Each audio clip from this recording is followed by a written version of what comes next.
यस्य प्रसादात् भगवत्प्रसाद यस्य प्रसादन्न गतिकतयपि ध्येयस्तावङ्स्तस्य यस्य श्रीसन्धां वन्दे गुरोश्री चरणरविन्दं नमो ॐ विष्णुपादाय कृष्णप्रेष्ठाय भूतले श्रीमते भक्तिवेदान्त स्वामिनिति नामिने नमस्ते सरस्वती देवे गौरवाणी प्रचारिणे निर्विशेषशून्यवादी पाश्चात्यदेशतारिणे वंशाकल्पतरुभ्यश्च कृपासिन्धुभ्येव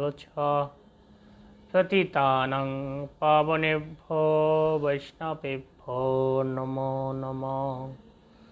नमो महावदन्नाय कृष्णप्रेमप्रदायते कृष्णाय कृष्णचैतन्यनाम्ने गौरतीशे नमः। हे कृष्ण करुणा सिन्धो दीनबन्धु जगत्पते गोपीश गोपिकान्त राधाकान्त नमस्तुते। तप्त काञ्चन गौराङ्गी राधे वृन्दावनेश्वरी विश्वभानुसुते देवी प्रणमामि हरिप्रिये।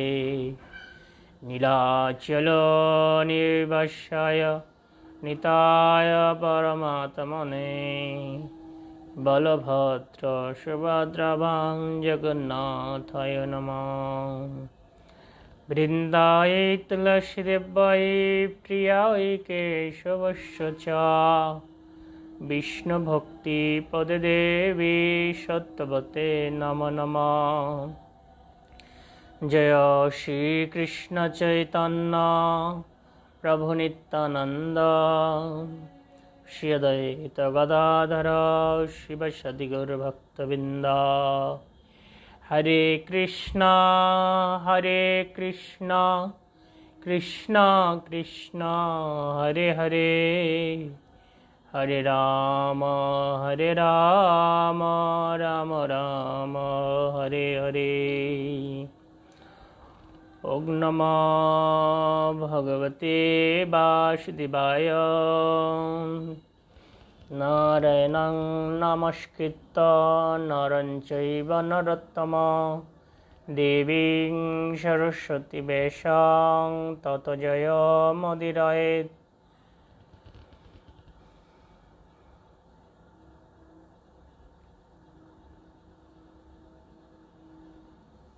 हरे कृष्ण।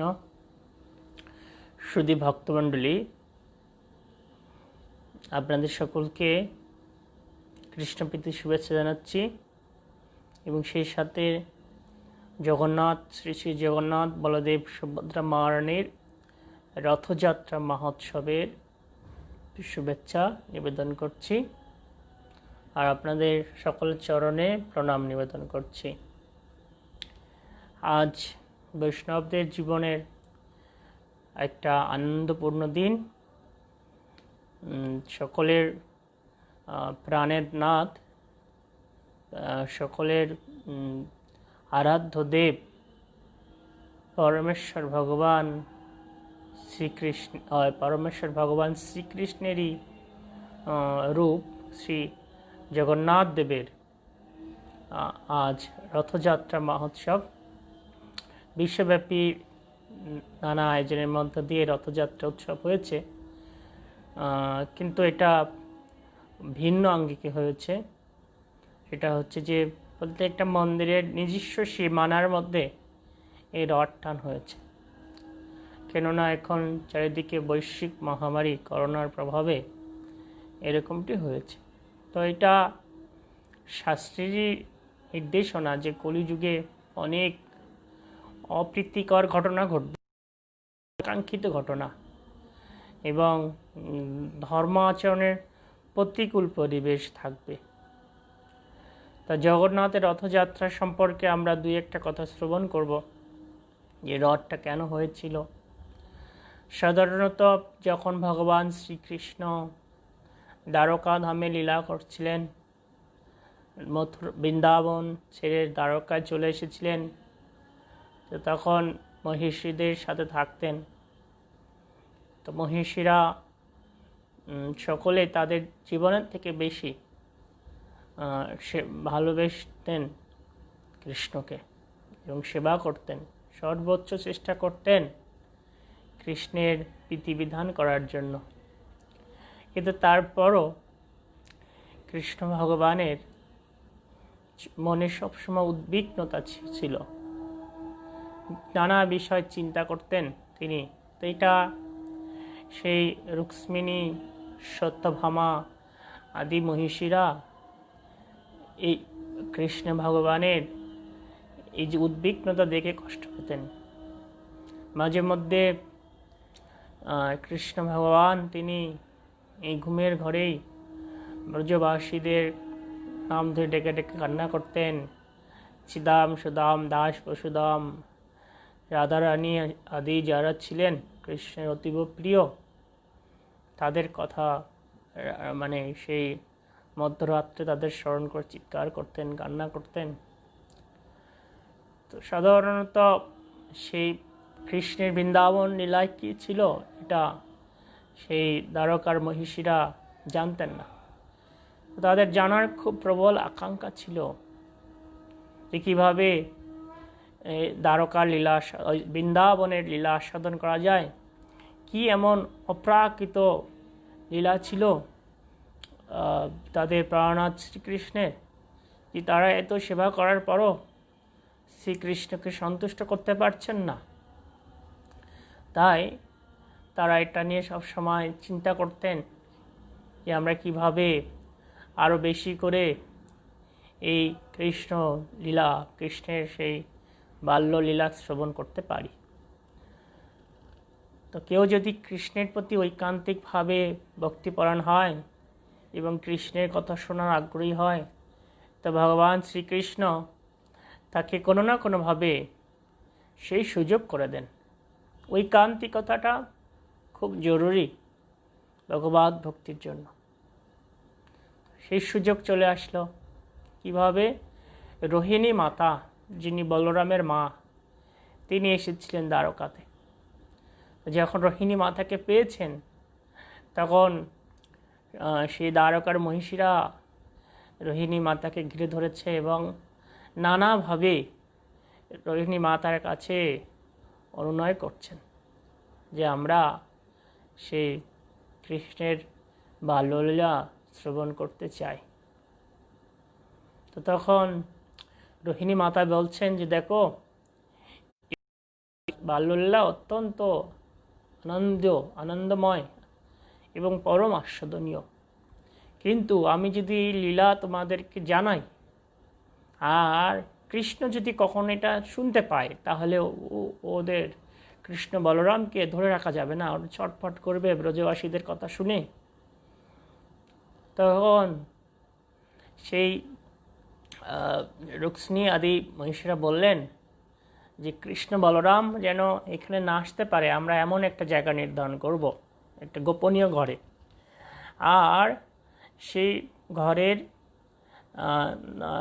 একজনকে দ্বারপাল রাখবো, যেন যদি কৃষ্ণ বলরাম আসে উনি আমাদেরকে সংকেত দিয়ে দেবেন। তো এভাবে রাজি হলেন রোহিণী মাতা। দ্বারপাল হিসেবে রাখা হলো সুভদ্রা দেবীকে। আর সেই সমস্ত মহিষীরা মিলে সবাই শ্রবণ করছেন কৃষ্ণ ভগবানের অপ্রাকৃত বাল্যলীলা। আর রোহিণী মাতা সেই সুন্দরভাবে বর্ণনা করছেন কৃষ্ণের যত খেলা, সর্বোত্তম নরলীলা, নরবপু তাহার স্বরূপ। যে সর্বোত্তম এই নরলীলাই হচ্ছে কৃষ্ণের লীলা।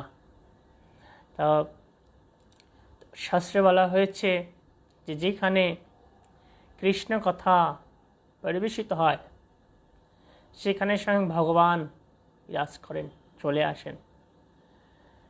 যখন এই কৃষ্ণের মহিমা আলোচনা হচ্ছিল তখন কৃষ্ণ বলরাম ছিলেন সেই সভাগৃহে, কিন্তু যেহেতু তাদের কথা আলোচনা হচ্ছে এবং শুদ্ধ ভক্তের মুখে, তখন কৃষ্ণ বলরাম সেই সভা সমাপ্ত করে চলে আসছে। দ্বারপাল কে ছিলেন? সুভদ্রা দেবী। কৃষ্ণ বলরাম সুভদ্রার ছোট বোন। সুভদ্রা বলছে, না না, ভিতরে যাওয়া যাবে না, আমি তাহলে বলে দেবো। তখন কৃষ্ণ বলরাম বলছেন, বোন, আমাদের একটু শুনতে দাও, আমরা খুব আগ্রহ, তোমার যেমন শুনতে ভালো লাগছে, বা আমাদের হৃদয়ও সেই কৃষ্ণ বলরামের মানে সেই অপ্রাকৃত কৃষ্ণ কথা শোনার প্রতি আগ্রহ, খুব আমাদেরও খুব প্রবল বাসনা, খুব অনুরোধ করছেন ছোট বোনকে। তো সুভদ্রা দেবী তখন তিনি যেহেতু তার দাদা, উনি আর না করেননি। আমরা যে বিগ্রহ দেখি মধ্যখানে সুভদ্রা, আর ডান সাইডে জগন্নাথ, বাম সাইডে বলদেব। তো সেইভাবেই ওনারা দাঁড়িয়ে ছিলেন দরজার পাশে, মধ্যে সুভদ্রাকে রেখে দুই ভাই দুই পাশে দাঁড়িয়ে আছে। আর এদিকে রোহিণী মাতা, তিনি কৃষ্ণলীলা আলোচনা করছেন, ব্রজবাসীদের কথা বলছেন। ব্রজবাসীরা যে কৃষ্ণ বিরহে একাকার হয়ে গিয়েছেন, এই বিষয়ে যখন আলোচনা করছেন, যে ব্রজবাসীদের শুধু প্রাণ পর্যন্ত, শুধু প্রাণটাই আছে দেহে, আর কিছু নেই, আর কোনো মতে তারা বেঁচে আছে কৃষ্ণ বিরহে।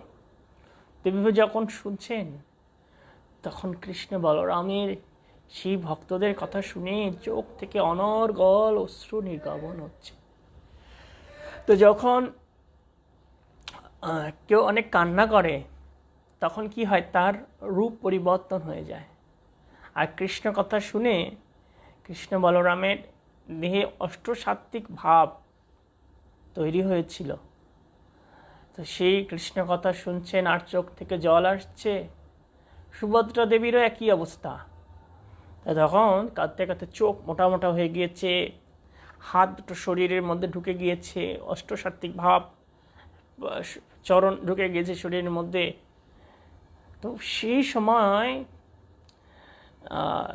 নারদ মুনি সেখানে হঠাৎ চলে আসছে। আসলে নারদ মুনিও, তিনিও সেখানে বিচরণ করেন যেখানে কৃষ্ণের মহিমা আলোচনা হয়। নারদ মুনি এসে চিনতে পারছে না যে কি এটা, এই কারা, এই কেমন রূপ, দেখে প্রথমে চিনতে পারেনি। তারপর অনেকক্ষণ পরে দেখলেন যে ইনি যে আমার আরাধ্য দেব পরমেশ্বর ভগবান শ্রীকৃষ্ণ। তো এই কী অবস্থায় না।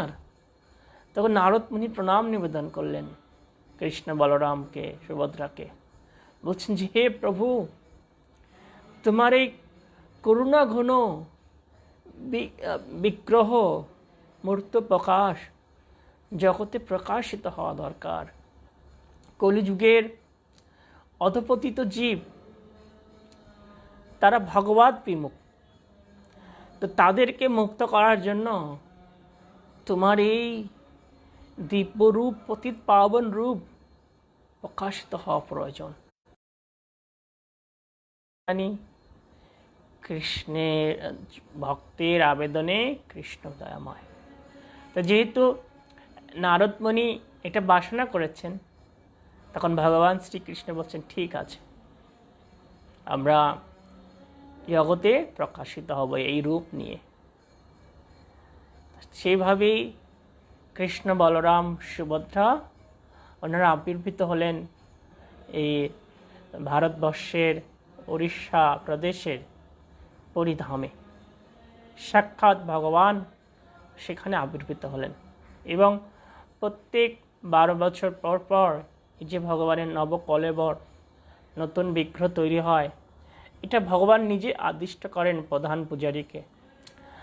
তো এগুলো মানে জগন্নাথ সাক্ষাৎ ভগবান প্রকাশিত হয়েছেন কলিযুগের আমাদের মতো পতিতদেরকে উদ্ধার করার জন্য। তো এটা, এই যে ভগবানের যত প্রকাশ আছে তার মধ্যে এই জগন্নাথ প্রকাশ হচ্ছে সব থেকে করুণা ঘন মূর্ত প্রকাশ।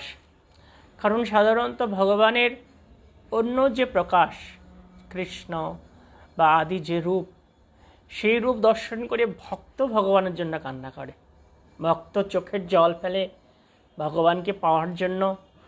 কিন্তু এই জগন্নাথ বিগ্রহ কি প্রকাশ, যে জগন্নাথ প্রকাশ এমন একটি মহিমান্বিত প্রকাশ যেখানে জগন্নাথ দেব নিজে ভক্তের বিরহ সহ্য করতে না পেরে চোখ থেকে তিনি অনর্গল কান্না করছেন, চোখ থেকে অশ্রু অনর্গল পড়ছে। তো দেখুন যে ভক্ত বিরহ ভগবান সহ্য করতে না পেরে ভগবান যে কান্না করছেন, আর এটা কত পতিত পাবন রূপ।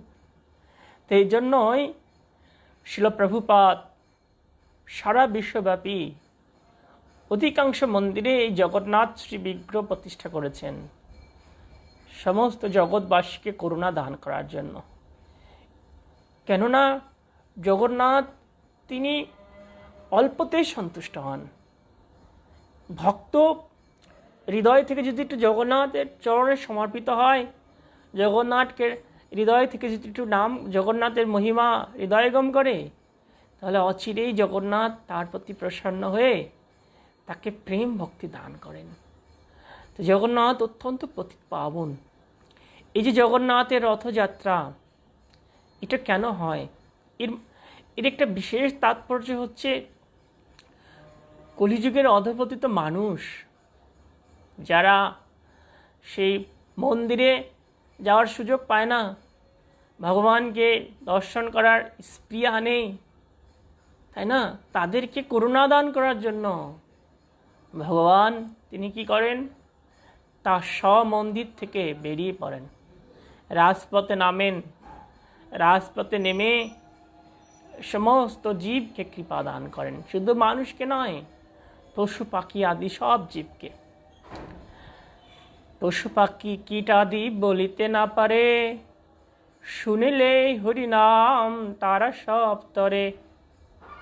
পশু পাখি কীট তারাও কথা বলতে পারে না, কিন্তু যখন রাজপথে জগন্নাথ যায়, কীর্তন হয়, জগন্নাথের রথ দর্শন করে বা রথের চূড়া দর্শন করে, তখন পশু পাখি কীট তারাও উদ্ধার পেয়ে যায়, তারাও কোটি কোটি পাপ থেকে মুক্ত হয়ে যায়। তো এই জগন্নাথের এই আগামী 8 দিন জগন্নাথ অত্যন্ত করুণা দান করবেন তার ভক্তদের প্রতি। তা আমাদের জগন্নাথ দেবের কাছে প্রার্থনা নিবেদন করা উচিত, হে জগন্নাথ দেব, আপনি করুণা করুন যেন আমি সুন্দরভাবে সাধন ভক্তি করতে পারি, তোমার চরণে আত্মসমর্পণ করতে পারি, তোমার ভক্তের সেবা করতে পারি, বিষয় বাসনা থেকে মুক্ত হতে পারি। আমার যা কিছু আছে সব কিছু যেন তোমার চরণে সমর্পণ করতে পারি। তো এভাবে আমাদের প্রার্থনা করা উচিত। সেই সাথে বৈষ্ণবদের আরও প্রার্থনা করা উচিত ভগবানের কাছে, এই মহামারী করোনা ভাইরাস যেন অনতিবিলম্বে চলে যায়। দেখুন, এটা সকলের জন্য সমস্যা হচ্ছে। আমরা ভক্ত সঙ্গ করতে পারছি না, ভগবানের এই অপরূপ রূপমাধুর্য আস্বাদন করতে পারছি না, মন্দিরে যেতে পারছি না, যে এর থেকে দুর্ভাগ্য কি আছে বলুন। আজকে জগন্নাথ দেব তার রথযাত্রা আমরা অংশগ্রহণ করতে পারিনি, এটা বড় দুর্ভাগ্য। আসলে এটাও ভগবানের ইচ্ছাই হয়েছে, কিন্তু ভগবান দেখছেন যে আমার ভক্তদের কতটুকু ঐকান্তিকতা আমার প্রতি রয়েছে। কলিযুগে বর্ণনা করা হয়েছে যে অনেক অপ্রীতিকর ঘটনা এই জগতে ঘটবে। তো সাধারণত যে আমাদের আরতি কতটুকু হয়েছে ভগবান সেটা দেখতে চাইছেন। যখন স্নান যাত্রা হয় জগন্নাথ দেবের, তারপরে জগন্নাথ অনবসরে চলে যায়, তো সেই সময় জগন্নাথ বিরহে মহাপ্রভুর যে করুণ ভাব হয়েছিল, শাস্ত্রে বর্ণনা আছে যে মহাপ্রভু সহ্য করতে পারছিলেন না, তিনি চলে গিয়েছিলেন আলালনাথে সেই অভিন্ন জগন্নাথ বিগ্রহ আলালনাথ ভগবানকে দর্শন করে মহাপ্রভুর হৃদয়ের হাহাকার, মহাপ্রভু যখন প্রণাম নিবেদন করেছে, তা মহাপ্রভুর এই হৃদয়ের আর্তনাতে সে পাথর চৌচির হয়ে গিয়েছে। তো আমাদের কতটুকু ভক্তি তৈরি হয়েছে ভগবানের প্রতি, ভগবানের জন্য আমাদের কতটুকু মন কাঁদছে, এটার মাধ্যমে ভগবান আমাদের শিক্ষা দিচ্ছেন যে তুমি যে আমার কাছে আসতে পারছো না, তোমার আমার প্রতি কতটুকু মন তৈরি হয়েছে এবার বোঝার চেষ্টা করো।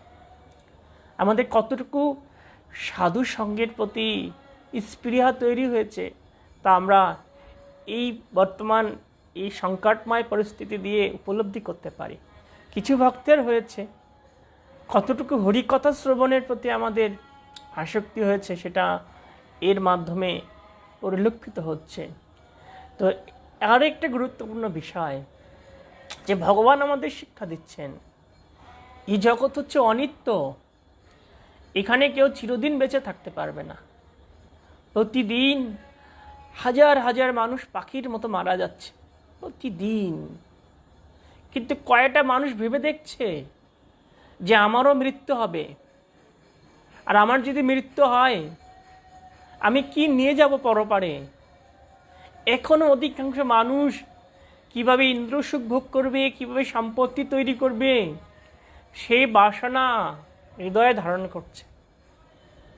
তো দেখুন যে কলিযুগের কি পরিস্থিতি, মানুষের পরম তত্ত্ব সম্পর্কে জানার আগ্রহ খুব কম, ভগবত ধামে ফিরে যাওয়ার আগ্রহ খুব কম। খুব কম ভক্তেরই এই বাসনা আছে, না আমি এই জীবনে ভগবানের কাছে ফিরে যাব।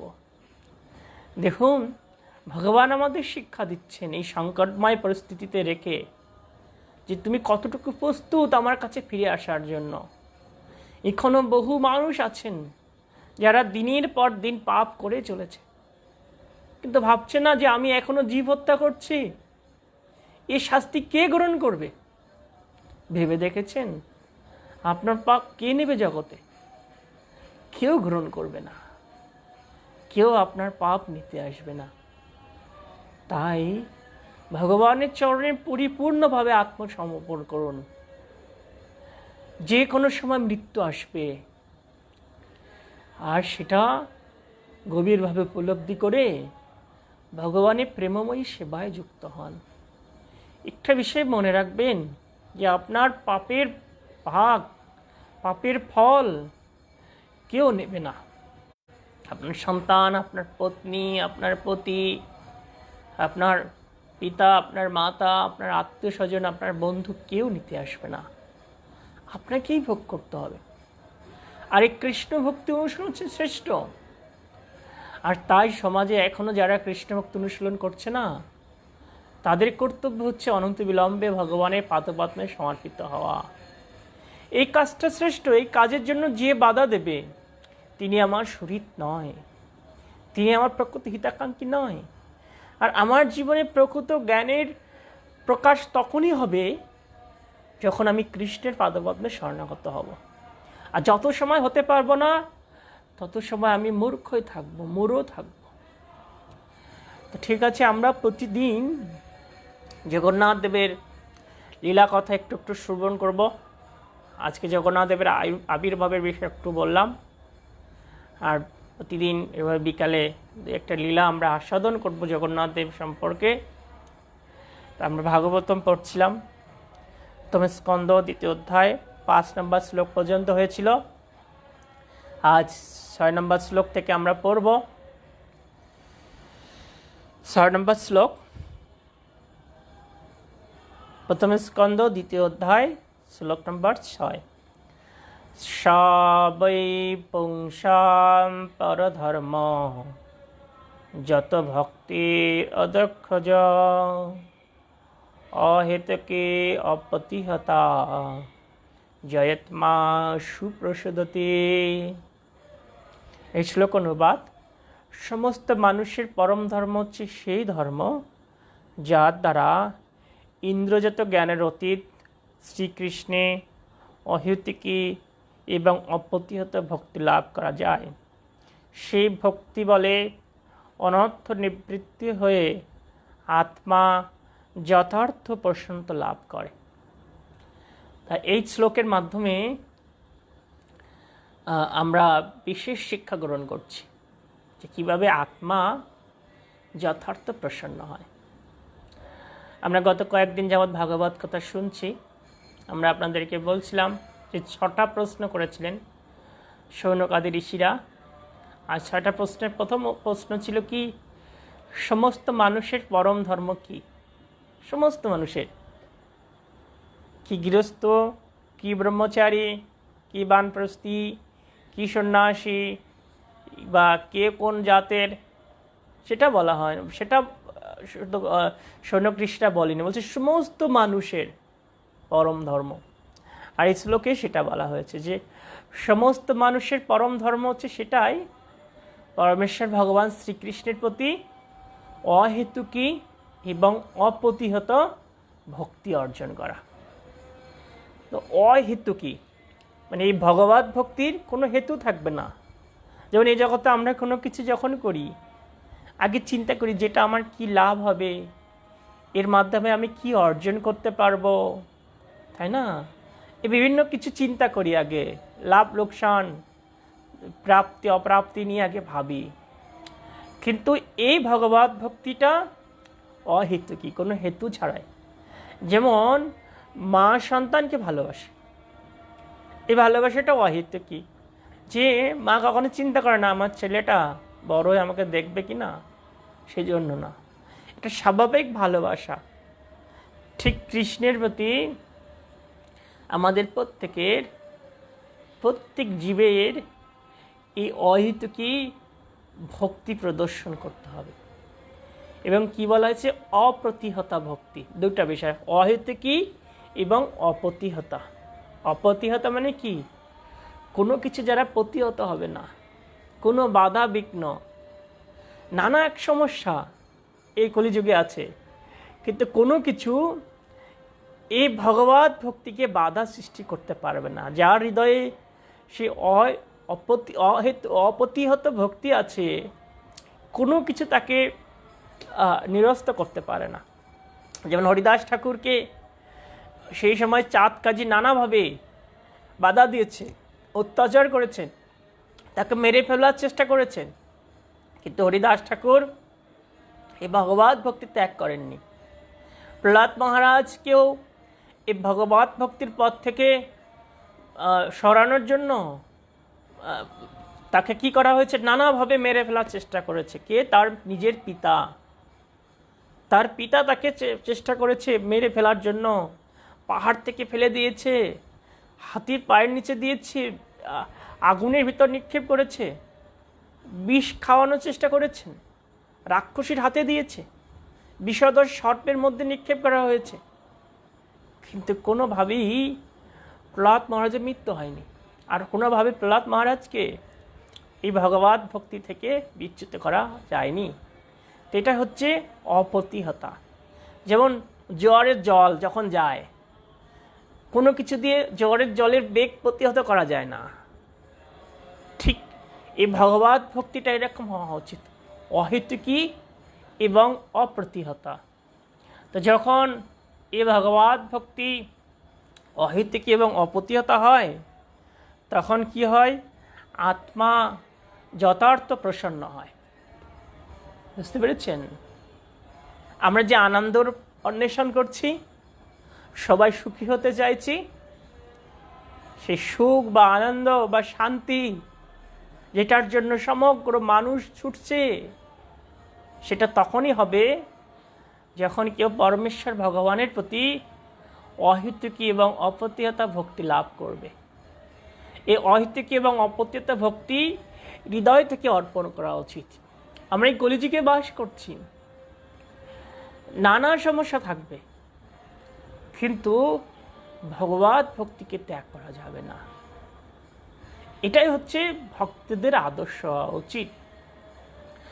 আর যখন কেউ এভাবে ভগবানের প্রতি সুদৃঢ় ভক্তিপরায়ণ হবেন, তখন ভগবান তাকে সর্বতভাবে রক্ষা করবেন, যেমনটা রক্ষা করেছেন প্রহ্লাদ মহারাজকে, ধ্রুব মহারাজকে, হরিদাস ঠাকুরকে, ঠিক সকলকে ভগবান রক্ষা করেন। কাদেরকে রক্ষা করেন?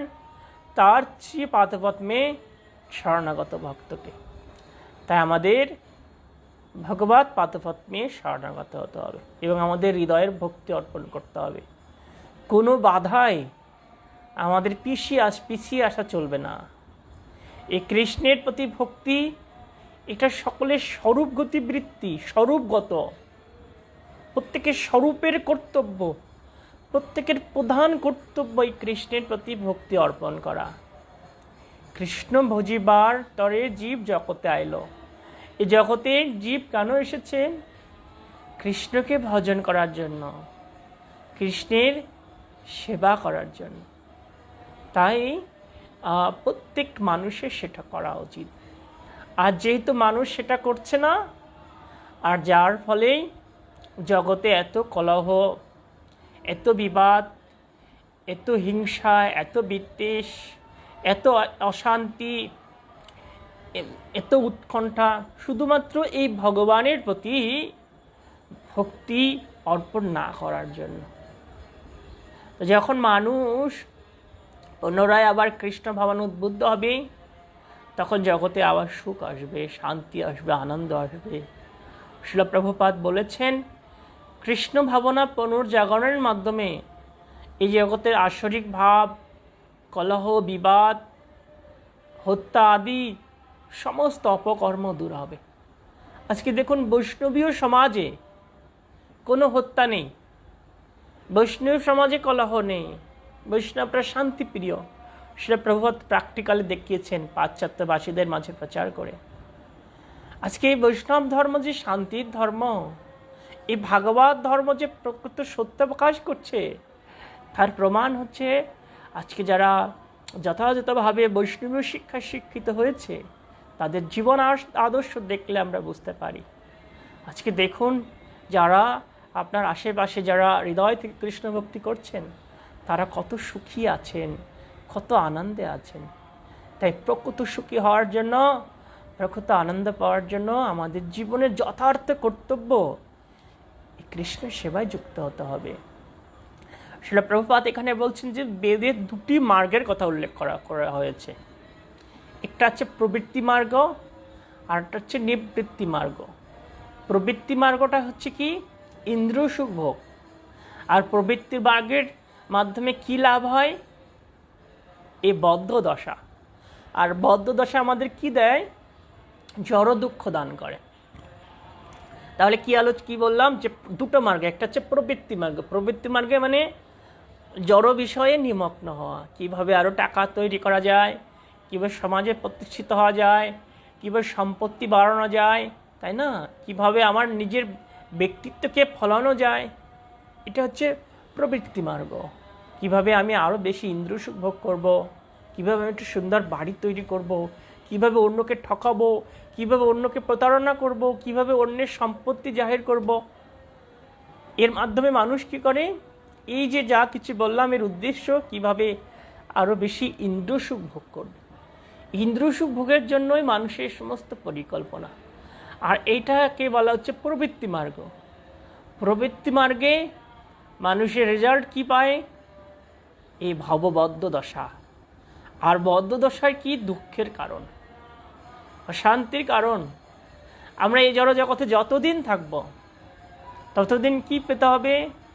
জন্ম মৃত্যু জরাবেদের ক্লেশ পেতে হবে। ত্রিতাপ ক্লেশ, আদি আত্মিক, আদি দৈবিক, আদি ভৌতিক, এই ত্রিতাপ ক্লেশ ভোগ করতে হবে।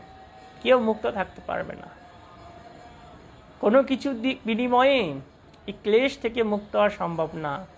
বার্ধক্যকে দূর করা সম্ভব না, ব্যাধি দূর করা সম্ভব নয় কোনো কিছুর বিনিময়ে। তাই এই প্রবৃত্তি মার্গকে ত্যাগ করা উচিত। কিন্তু কারা প্রবৃত্তি মার্গে যুক্ত? যারা ভোগী, তাই না? যারা মূঢ়, যারা নরাধম, যারা মায়া অপৃত জ্ঞান এবং যারা আসরিক ভাব সম্পন্ন, তারাই প্রবৃত্তি মার্গে যুক্ত থাকে। তো আরেকটা মার্গ আছে নিবৃত্তি মার্গ। নিবৃত্তি মার্গ মানে কি? নিবৃত্তি মার্গ হচ্ছে যে আমি গৃহে আছি বা সংসারে আছি বা জগতে আছি, কিন্তু আমার চিন্তা ভাবনা কি, যে কীভাবে আমি আমার ভক্তিটাকে বৃদ্ধি করব, কিভাবে আমার ইন্দ্রগুলো দিয়ে কৃষ্ণের সেবা করব, কিভাবে আমি ভগবত ভাবনাময় হব, কিভাবে আমি এই জড়জগতের বদ্ধদশা থেকে মুক্ত হব। এটা হচ্ছে নিবৃত্ত মার্গ।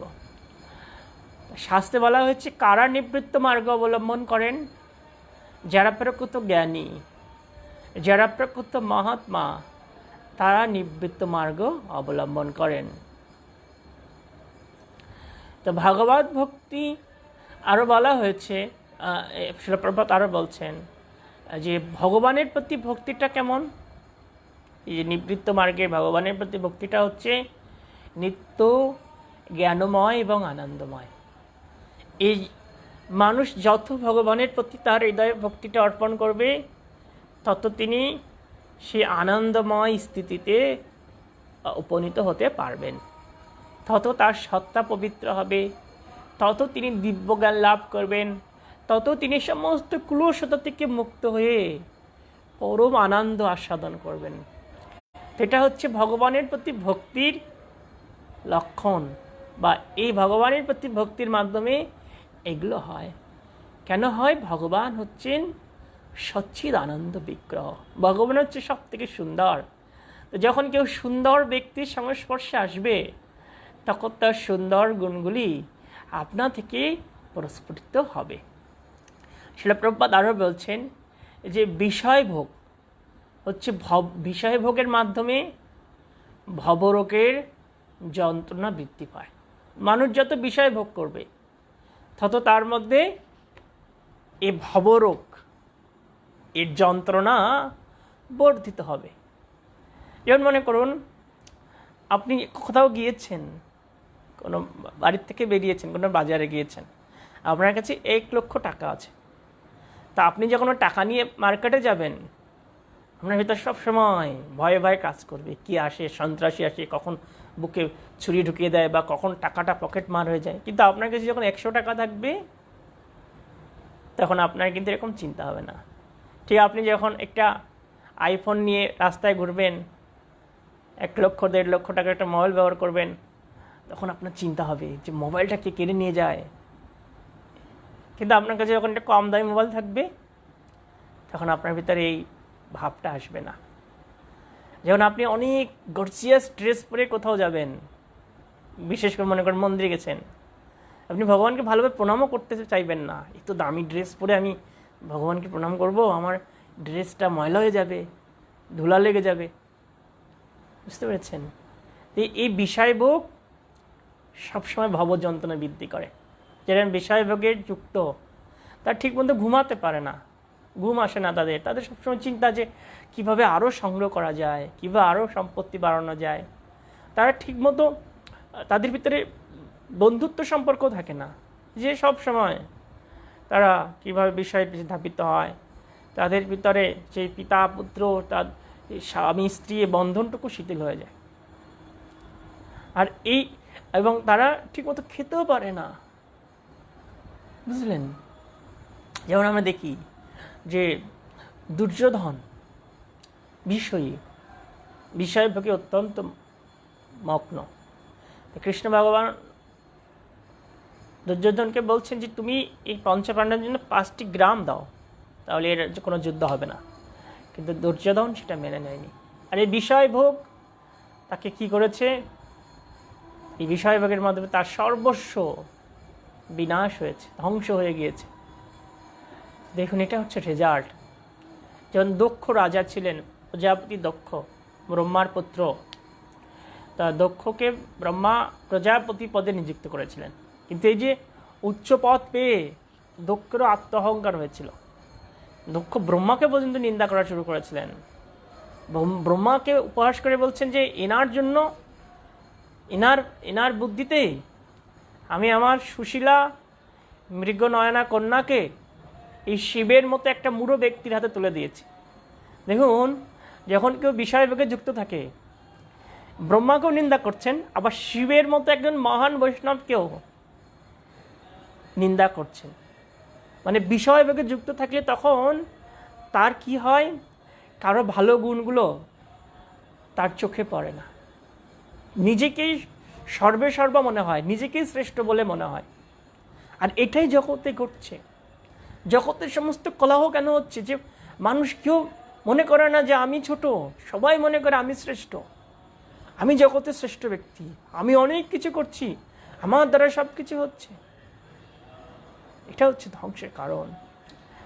আর এই বিষয় ভোগ মানুষকে কৃষ্ণ ভক্তি থেকে দূরে সরিয়ে দেয়। তাই কি বলা হয়েছে যে বিষয়ের অন্ন খেলে মলিন হয় মন, মলিন মনে না হয় কৃষ্ণ আরাধন। কৃষ্ণ আরাধন হয় না বিষয়ে যুক্ত হলে। বুঝতে পেরেছেন? তাই আমাদের বিষয় বাসনা থেকে মুক্ত হবে। আর কবে নিতাই চাঁদের করুণা হইবে, সংসার বাসনা মোর কবে তুচ্ছ হবে। কবে তুচ্ছ হবে সংসার বাসনা? তারপর কি বলা হয়েছে যে বিষয় ভুলিয়া কবে শুদ্ধ হবে মন, কবে হাম হে রব শ্রী বৃন্দাবন। তো এই বিষয় ভাব থাকলে কোনো দিন অপ্রাকৃত জগতের ধারণা আসবে না। তাই বলছেন আচার্যগণ যে বিষয় বাসনা থেকে কবে আমার এই মন নিষ্কৃত হবে। এই জন্য আমাদের এই ধীরে ধীরে বিষয়ের থেকে নিজেকে দূরে সরিয়ে রাখতে হবে, একটা সরল জীবন যাপন করতে হবে, খুব সিম্পল লাইফ। কিভাবে ভগবানকে সন্তুষ্ট করা যায় সেই প্রচেষ্টা করতে হবে। কখনো আমাদের আত্মেন্দ্র প্রীতি বাসনার প্রয়াস করা যাবে না। সব সময় প্রয়াস করতে হবে কিভাবে আমি কৃষ্ণ ইন্দ্রিয় প্রীতি বাসনা করব। তো এখানে আরও বলা হয়েছে যে ভগবত ভক্তিটা কেমন হওয়া উচিত। ভগবত ভক্তি সবসময় বিশুদ্ধ। আমরা যে ভগবত ভক্তির কথা বলছি সেই ভগবত ভক্তিটা হওয়া উচিত বিশুদ্ধ। আর জড় সুখ ভোগের বাসনা থেকে মুক্ত হওয়া উচিত ভগবত ভক্তিটা। সকাম কর্মের বাসনা থেকে মুক্ত হওয়া উচিত। মনোধর্ম পশুত্ব থেকে মুক্ত হওয়া উচিত। তো এরকম ভাব সবসময় থাকা উচিত। আর এই ভগবত ভক্তিটা যখন এইভাবে হবে তখন এই ভগবত ভক্তির যে প্রকৃত রেজাল্ট, দিব্য আনন্দ তখন লাভ হবে। তাই আমাদের সেই মনোধর্ম প্রশুদ্ধ ভাবকে বর্জন করে, তথাকথিত বৈরাগ্য ভাবকে বর্জন করে সঠিকভাবে হৃদয় থেকে ভগবত ভক্তি যাজন করতে হবে। শিল রূপ গোস্বামী পাদ তিনি ভক্তিরসামৃত সিন্ধুকুণ্ড বলছেন, অন্য অভিলাষিতং শূন্য জ্ঞান কর্মাদি অনাবৃত্তম। যে অন্য অভিলাষ থেকে শূন্য হতে হবে, অন্য কোনো অভিলাষ থাকবে না। শিল প্রভুপাদ চেয়েছেন আমরা একটা জীবন সুন্দরভাবে কৃষ্ণ সেবা করি, প্রতিষ্ঠার বাসনা ত্যাগ করি, কর্তৃত্বের বাসনা ত্যাগ করি, একটা জীবন আমরা কৃষ্ণের সেবা করি। তাই কি বলেছেন যে শূন্য জ্ঞান কর্মাদি অনাবৃত্তম আনুকূল্যেন কৃষ্ণ অনুশীলনং সেবং ভক্তির উচ্চতে। যখন আমরা অনুকূলভাবে আনুকূল্যেন কৃষ্ণ অনুশীলনং কৃষ্ণের অনুশীলন করব, সেবং ভক্তির উচ্চতে, তখন উন্নত ভক্তির পরাকাষ্ঠায় আমরা পৌঁছে যেতে পারবো। এক্ষেত্রে তিনটা বিষয় বলছেন যে অন্য অভিলাষ থেকে শূন্য হতে হবে, আর মনোধর্ম পোষিত জ্ঞান বাদ দিতে হবে। মনোধর্ম মানে কি জ্ঞান? যে নিজের থেকে যে জ্ঞানটা আসে, মনে হবে যে আমার ইচ্ছা মতো আমি যেটা মনে করছি যেটা হতে পারে।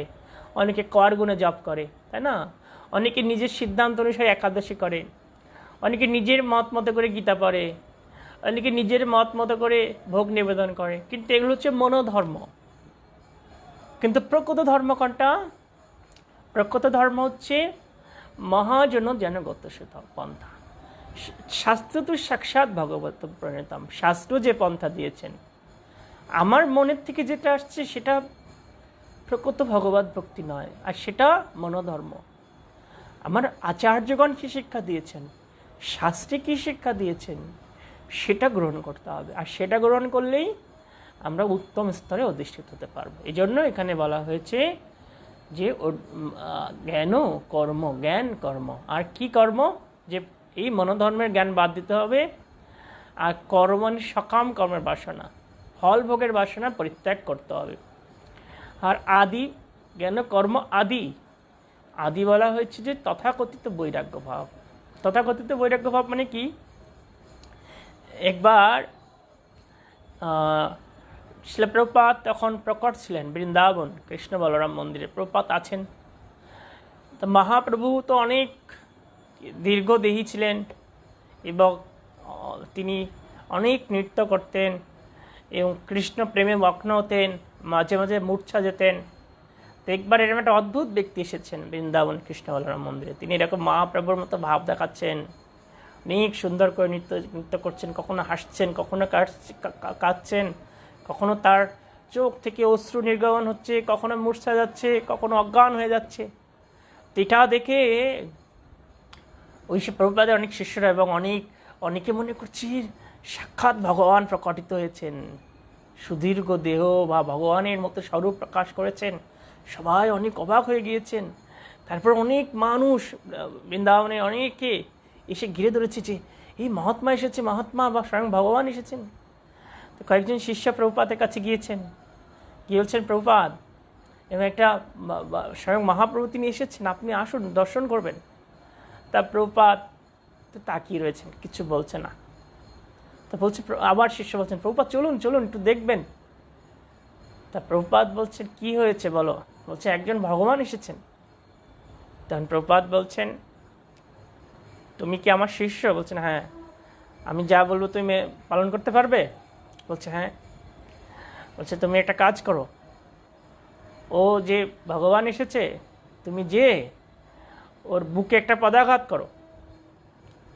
এখন শিষ্য গুরুদেব নির্দেশ করেছেন।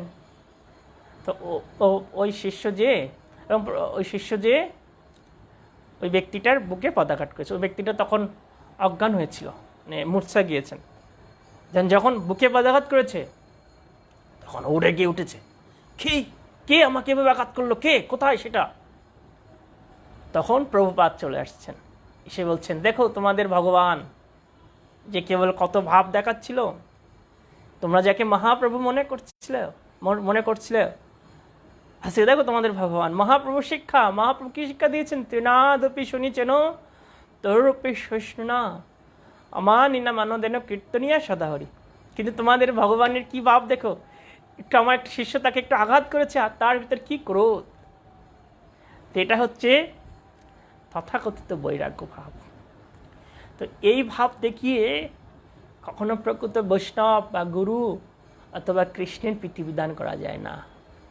প্রকৃত ভাবটা সে হৃদয় থেকে, যেটা ছিল শ্রীধরের হৃদয়ে এত দিব্য ভাব কৃষ্ণের জন্য। আর মহাপ্রভু বারবার শ্রীধরের কাছে যেতেন, শ্রীধর মহাপ্রভুকে তাড়িয়ে দিতেন, গালাগালি দিতেন, এই তোমার কোনো কাজ নেই, আমি একটা গরিব মানুষ, আমার কাছে তুমি বারবার আসো। মহাপ্রভুকে এভাবে তাড়িয়ে দিতেন, মহাপ্রভু তিরস্কার করতেন শ্রীধর। কিন্তু মহাপ্রভু বারবার আসতেন, শ্রীধরের কলার মোচা থৌর এগুলো টানাটানি করতেন, টাকা না দিয়ে চলে যেতেন। আর শ্রীধর গালাগালি দিত, এটা আবার মহাপুরুষ শুনতে খুব ভালো লাগতো। কেন? এই জন্য যে মহাপ্রভু কেন এটা ভালো লাগতো শুনতে মহাপ্রভুর? শ্রীধরের হৃদয়টা পরিশুদ্ধ, তার ভিতরে কোনো কপটতা নেই, কোনো ছলনা নেই। আর এর ফলে ভগবান তার প্রতি অনেক তুষ্ট। এটা হলো শিক্ষা। তাই আমাদের তথাকথিত বৈরাগ্য ভাব দেখানো চলবে না, হৃদয় থেকে এ ভগবত ভক্তি পোষণ করতে হবে, হৃদয় থেকে, কাউকে দেখানোর জন্য নয়। আমাদের এই ভগবত ভক্তির উদ্দেশ্য হচ্ছে তৎকৃতার্থে ভক্তি, তার প্রীতিবিধানের জন্য আমাদের ভক্তি যাজন করতে হবে। বুঝতে পেরেছেন? তো এইভাবে যদি আমরা করি তাহলে আমাদের প্রতি ভগবান প্রসন্ন হবেন।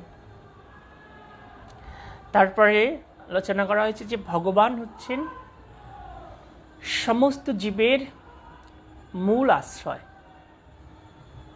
সমস্ত জীবের আশ্রয়। সমস্ত জীব ভগবানের কাছে আশ্রয় পেতে পারেন, ভগবানের কাছে রক্ষা পেতে পারেন।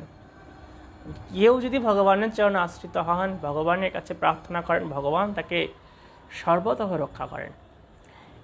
শুধু মানুষ নয়, এমনকি দেবতারা পর্যন্ত যখন বিপদে পড়ে, যখন সমস্যায় পড়ে, তখন তারা ভগবানের কাছে যেতেন।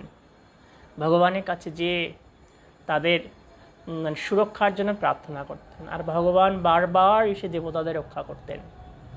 তো ভগবান হচ্ছে ভক্তবৎসল, তিনি ভক্তের জন্য সব কিছু করেন।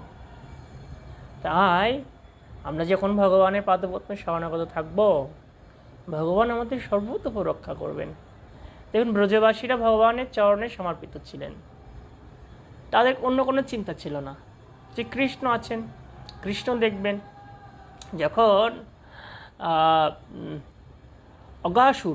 অসুর ও একটা বড় সাপ রূপে এসেছিল কৃষ্ণকে হত্যা করার জন্য, এবং এই সাপটা এমন ছিল যে সাপ তো মুখ যখন বের করে, তো এত বড় সাপ, ওই ও যখন সাপটা এসে বৃন্দাবনে যমুনার পাড়ে রয়েছে, ও মুখ হা করেছে, তো একটা মুখ গিয়েছে প্রায় আকাশ সমান, অনেক উঁচুতে চলে গিয়েছে, আর একটা মুখ নিচে। তা বন্ধুরা দেখছেন যে এত সুন্দর একটা জায়গা, এত সুন্দর গুহা, আগে তো এমন কিছু এমন তো দেখিনি। কয়েকজন সকালটা বলছেন, ও এত মনোরম একটা দৃশ্য, ওই সাপের মুখ হা করেছে, অনেক সুন্দর দেখাচ্ছে মুখের ভিতরে গুহার মতো। আবার কোনো সখা বলছে, না না, এটা বোধহয় মনোরম কিছু নয়, এটা কোনো অসুর এসেছে আমাদেরকে মারার জন্য, এটা কোনো অসুরের ফাঁদ। আবার কোনো সখারা বলছেন যে না না, এটা অসুর হলেও হবে, আমাদের তো কৃষ্ণ আছে, কৃষ্ণ আমাদের দেখবে। তো সেই সময় কৃষ্ণ অনেক দূরে ছিলেন, সেটা সকালে আগে চলে আসছিলেন। তো এই বলে নিজেদের মধ্যে আলোচনা করে সব সকালে বুঝতে পারছে যে এটা অসুর এসেছে, তবুও তারা অসুরের মুখের ভিতরে প্রবেশ করেছে। এখন কৃষ্ণ তো অন্তর্যামী, সব জানেন, তিনি দেখছেন যে আমার এই বন্ধুগুলো, আমার সখাগুলো অসুরের পেটে ঢুকে গেল। তখন কৃষ্ণ ওই অসুরের পেটে প্রবেশ করলেন, অগাসুরের। অগাসুর মনে করছে আমার শিকার আমি পেয়ে গিয়েছি। তো কৃষ্ণ ভগবান নিচে ভিতরে যে দেখলেন যে বন্ধুগুলো, সখাগুলো কি হয়েছে, তার সবাই অচেতন হয়ে গিয়েছে। সাপের পেটের মধ্যে তো অক্সিজেন আদির সমস্যা, আর ওই সময় ওই সাপ কি করেছে, মুখ বন্ধ করেছে, মুখ হা ছিল বন্ধ করে দিয়েছে, অক্সিজেন বন্ধ হয়ে গেছে। তখন কৃষ্ণ কি করলেন, তিনি নিজের দেহকে সাপের যতটুকু ধারণ ক্ষমতা পেটের, তার থেকে বৃহৎ করলেন। এত বৃহৎ করলেন যে সাপটা আর কৃষ্ণকে ধরে রাখতে পারছে না, তার শক্তি নেই।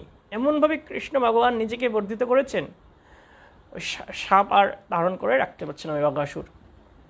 তখন সেই ওর পেট বিদীর্ণ হয়ে গেল, ভগবান তার সখাদের নিয়ে বেরিয়ে আসলেন। তো দেখুন, এই যে আশ্রয়, এই আশ্রয় যদি কেউ ভগবানের চরণে করে, তো ভগবান তাকে দেখবেন। প্রকৃতপক্ষে যারা আমরা আজকে কৃষ্ণভক্তি অনুশীলন করছি, আমরা কতটুকু ভগবানের চরণে আশ্রিত, গভীরভাবে হিসেব করে দেখবেন যে আমরা ভগবানের থেকেও টাকার প্রতি শরণাগত বেশি। যে ভগবানের শক্তিমত্তার প্রতি না যতটুকু আমাদের আস্থা আছে, তার থেকে আমাদের আস্থা বেশি টাকার প্রতি, যে টাকায় আমাকে রক্ষা করবে। কিন্তু টাকা প্রকৃতপক্ষে রক্ষা করে না।